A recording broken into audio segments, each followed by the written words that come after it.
Magpapakain ako ng isda. Bumili kami ng bale 20 yung pagkain. Tapos magpapakain kami ng isda kasi 'pag magpapakain ka, kailangan bumili para makita mo yung mga isda nila kasi maglalabasan 'yan. Pero kung gusto mong magkaroon ka ng 1 kilong tilapia, tapusin mo 'yan mula diyan hanggang dulo at ipabalik, may 1 kilong tilapia ka. Pero ako, hindi ko alam kung kaya ko 'yun kasi malumot siya. Tsaka madalas siguro niyan, 'no?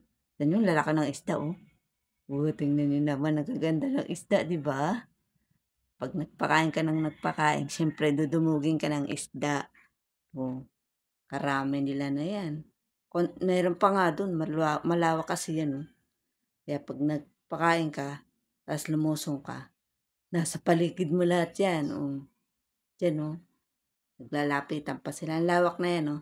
'Pag tinapos mo 'yan, meron kang premyo na 1 kilong tilapia.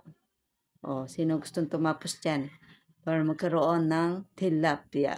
Oh, punta kayo rito na makita niyo yung mga isdang magaganda na 'yan. Lalaki na, oh. Oh, buhay na buhay, oh. Kawag ng kawag. Nakakalibang ano? Tingnan niyo naman kagaganda ng mga fish. Hindi yan niluluto diyan, display lang yan, oh.